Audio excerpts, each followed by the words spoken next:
to have a MVP or Rookie of the Year season. I agree with you. Edwards-Helaire, to me, is tailor-made for Andy Reid's offense. Now, think about this one. In all the years Andy Reid has been a head coach, which is 20-some, all the draft rooms he's sat in, all of the drafts he's made, he's not one time, not ever in his career until this year with Edwards-Helaire, ever drafted a running back with the first pick. And that tells me an awful lot about how much he likes this kid.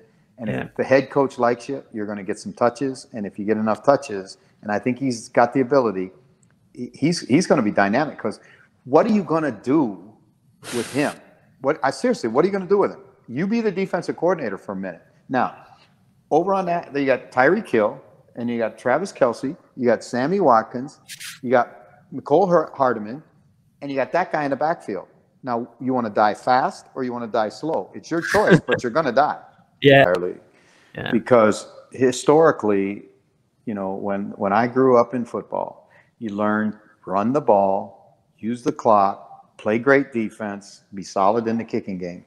Now with Kansas City, and this is not to take anything away from their defense or their special teams because they're outstanding in those areas too, but they're going to hang 30 points against you every week. And so now you better be able to score points. And so, for example, I think the Bills are a very, very good football team. And I think the Bills have started to enter the Super Bowl window.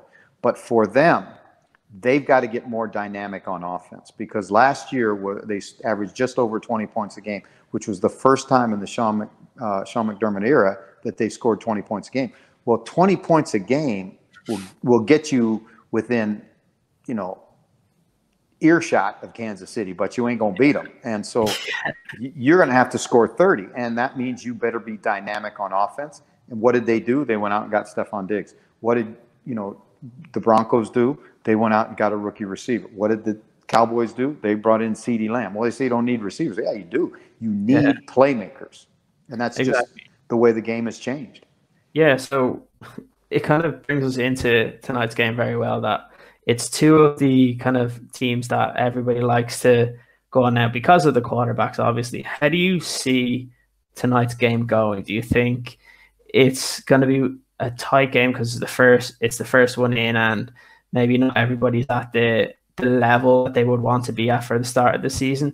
Or do you think that it could be a offensive shootout tonight when you have the likes of Mahomes and Watson?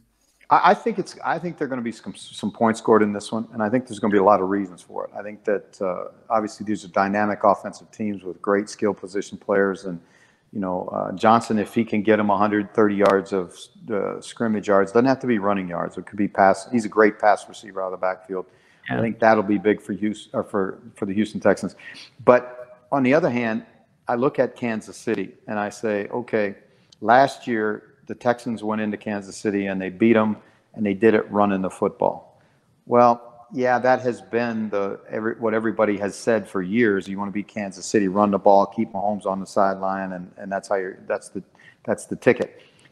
That was a different Kansas City defense, right? At about midway through the season, Spagnuolo realized what he had, and when he moved the Honey Badger closer to the line of scrimmage and gave him a chance to make plays, which is what that kid does.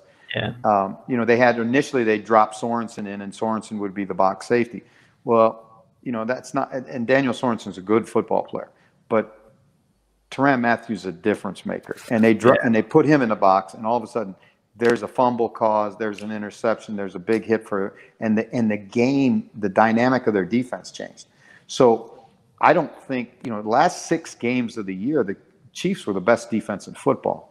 And now, will they be the best defense in football initially? I don't know. But I know this. They're very talented on defense. They're almost all back. And I think they're all hungry to show that, it's not just the Patrick Mahomes show.